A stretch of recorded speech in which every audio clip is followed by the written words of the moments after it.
Iniciamos nuevamente la lectura de la encíclica del Papa León XIV y lo hacemos con una oración.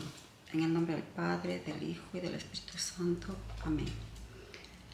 Padre nuestro que estás en el cielo, santificado sea tu nombre. Venga a nosotros tu reino. Hágase, Señor, tu voluntad, en la tierra como en el cielo. Danos hoy nuestro pan de cada día. Perdona nuestras ofensas, como también nosotros perdonamos a los que nos ofenden. Oración por los sacerdotes.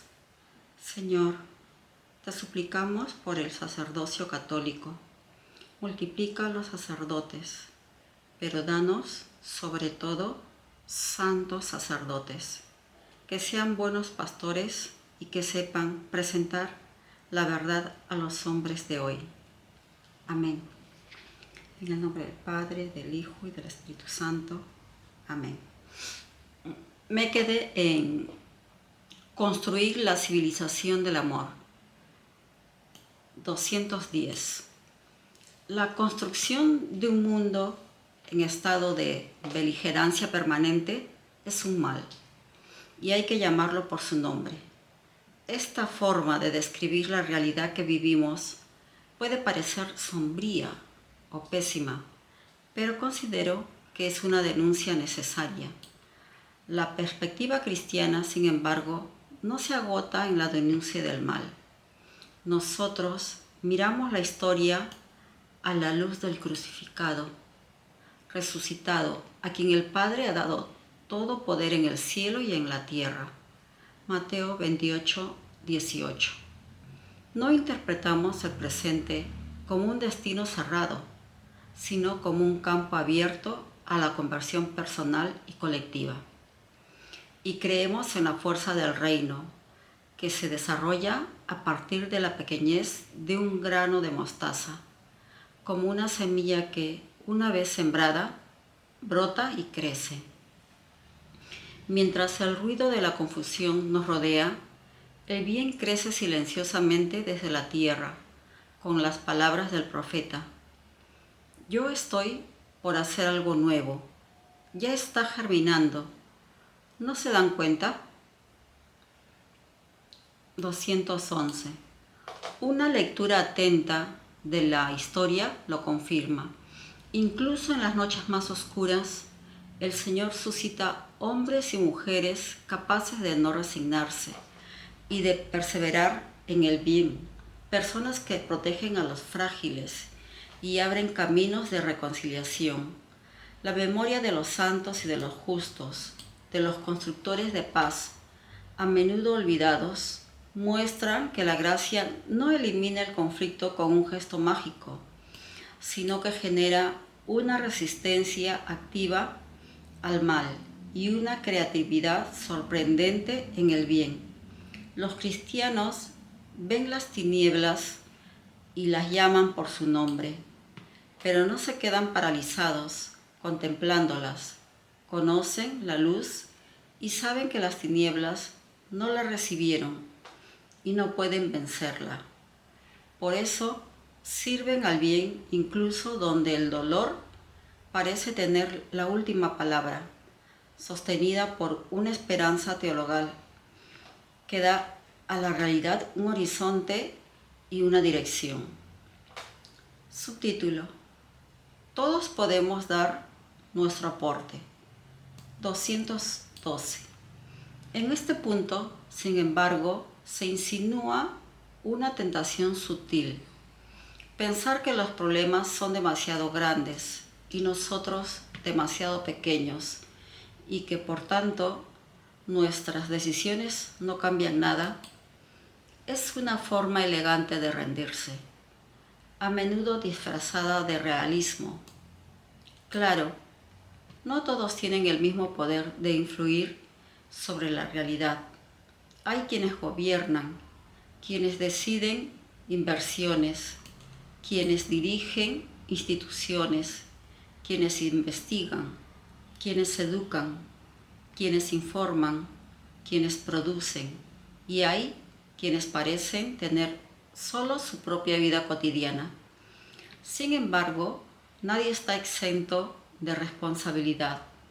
Cada uno dispone de un ámbito propio de acción y allí, no en otro lugar, está llamado a elegir si alimenta la lógica de la fuerza, aunque sea solo con indiferencia, cinismo, mentira y odio, o si promueve la lógica de la paz con verdad, sobriedad, cercanía y cuidado.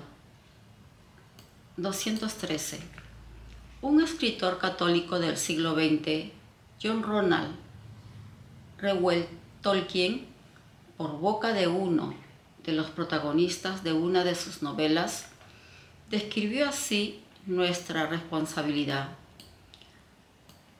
No nos atañe a nosotros dominar todas las tareas del mundo, sino hacer lo que está en nuestras manos por el bien de los días que nos ha tocado vivir, extirpando el mal en los campos que conocemos y dejando a los que vendrán después una tierra limpia para la labranza. La civilización del amor no nace de un gesto único y espectacular, sino de una suma de fidelidades pequeñas y tenaces, que hacen frente a la deshumanización. Por eso vale la pena detenerse y considerar algunos aspectos de cómo, cada uno en su ámbito, podemos colaborar en su construcción, sin pretender agotar el tema. Propongo 5 vías de responsabilidad cotidiana y pública.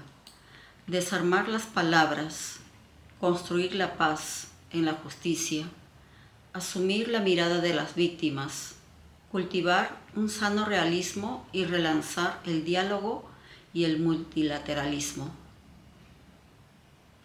1. Desarmar las palabras. 214. La primera contribución no podemos hacer a una civilización más humana es prestar atención a nuestras palabras. Desarmemos las palabras y contribuiremos a desarmar la tierra.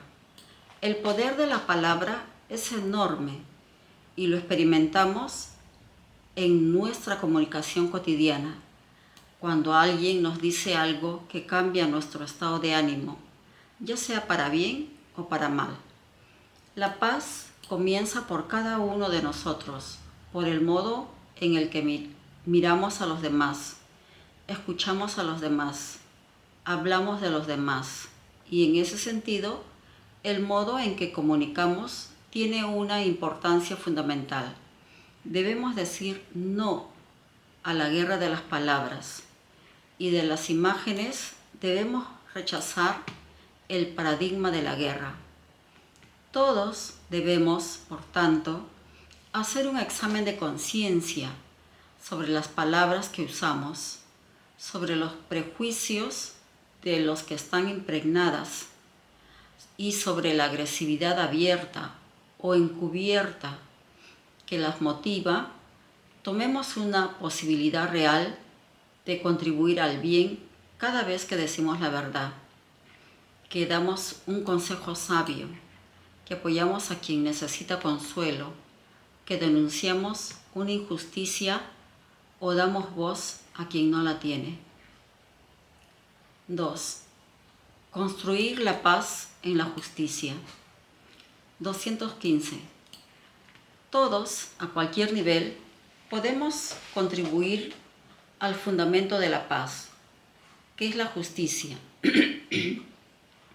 De hecho, no buscamos una paz cualquiera, una ausencia de conflicto a cualquier precio, sino esa paz verdadera que nace de la justicia. Hay una estrecha relación entre la justicia de cada uno y la paz para todos. Al comentar el versículo del Salmo, la justicia y la paz se besarán, Salmo 85, 11. San Agustín escribe: nadie hay que no desee estar en paz, pero no todos quieren practicar la justicia. Pero tú debes practicar la justicia, ya que la paz y la justicia se besan. No están en discordancia. ¿Y tú? ¿Por qué no estás de acuerdo con la justicia? Por ejemplo, te dice la justicia, no robes, y tú no le haces caso. No cometas adulterio, y te haces el sordo. No hagas a otro lo que tú no quieres que te hagan. No comentes a otros lo que no quieres que comenten de ti. ¿Quieres encontrarte con la paz? Practica la justicia. No nos cansemos entonces de buscar la justicia.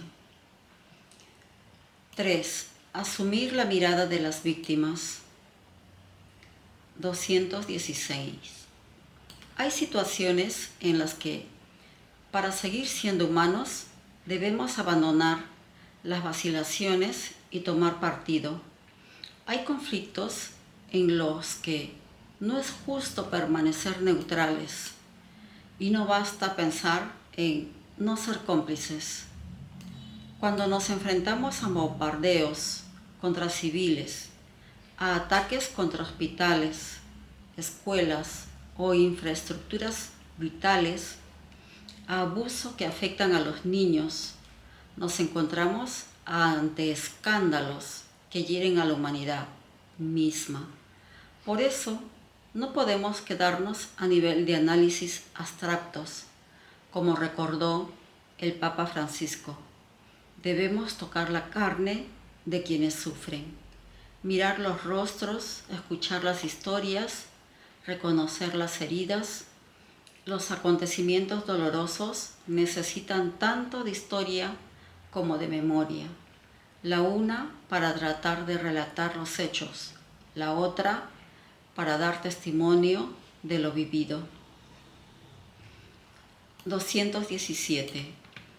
Dar espacio en la información y en la educación a la mirada y a la voz de las víctimas ayuda a tomar verdadera conciencia del abismo de maldad que encierra la guerra y, en general, toda forma de violencia, a no aceptar como normal la lógica del conflicto, a no apartar la mirada cuando se comete una afrenta contra la dignidad humana y al devolver a las personas afectadas la dignidad de ser reconocidas y escuchadas.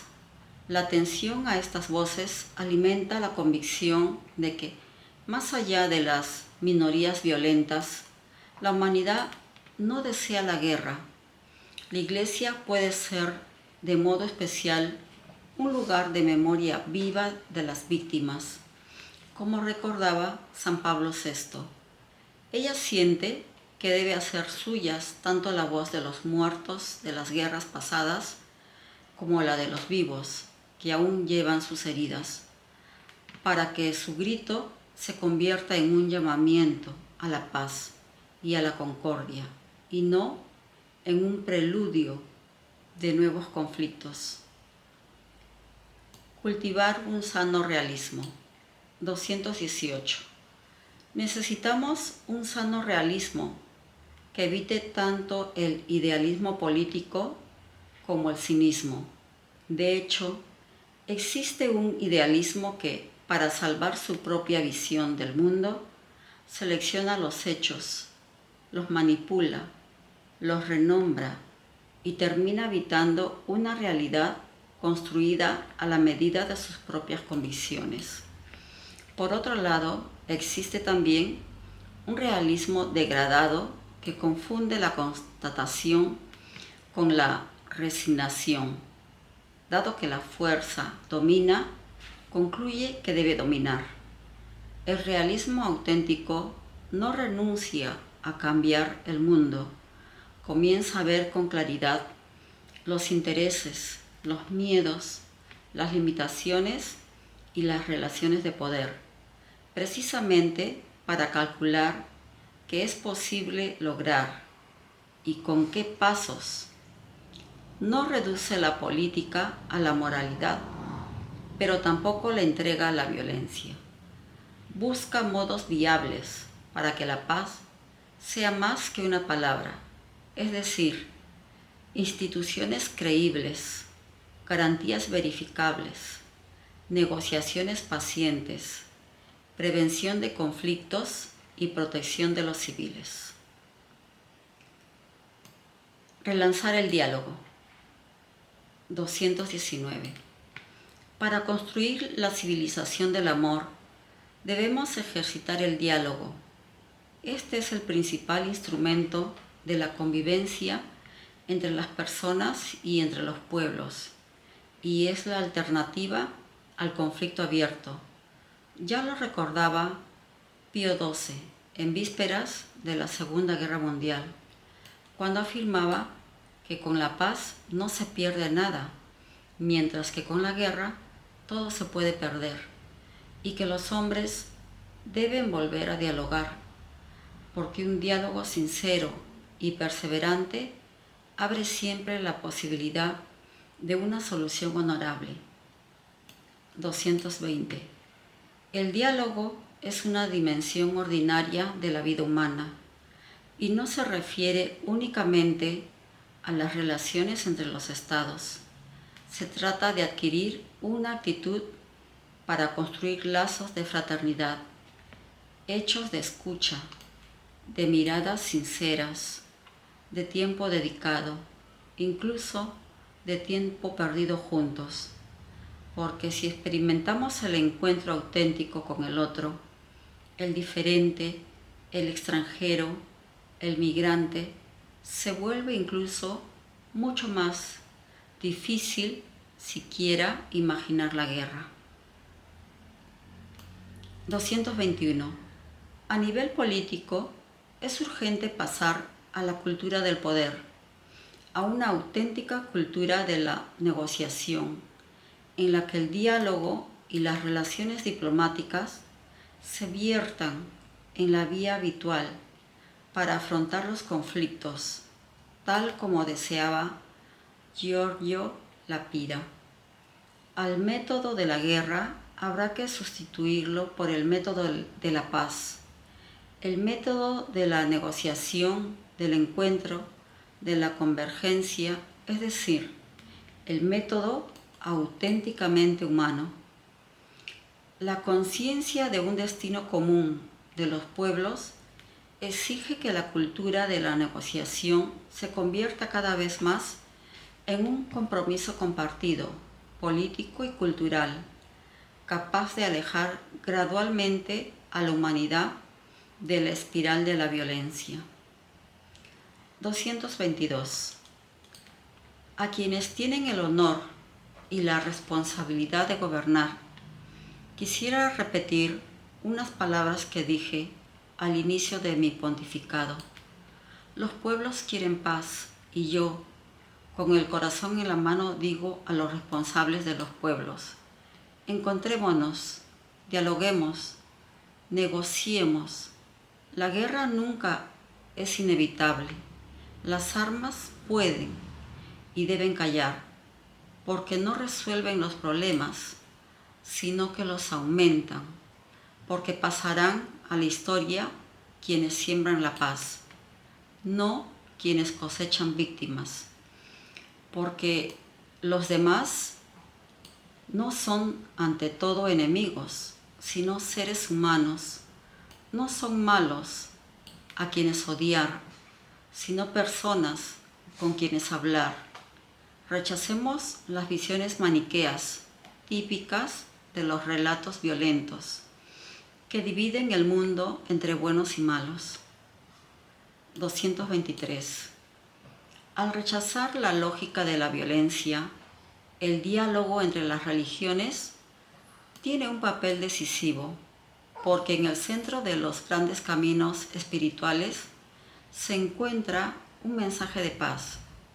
Quien utiliza el nombre de Dios para legitimar el terrorismo, la violencia o la guerra, traiciona su rostro. Luchar en nombre de la religión significa en realidad golpear a la religión misma.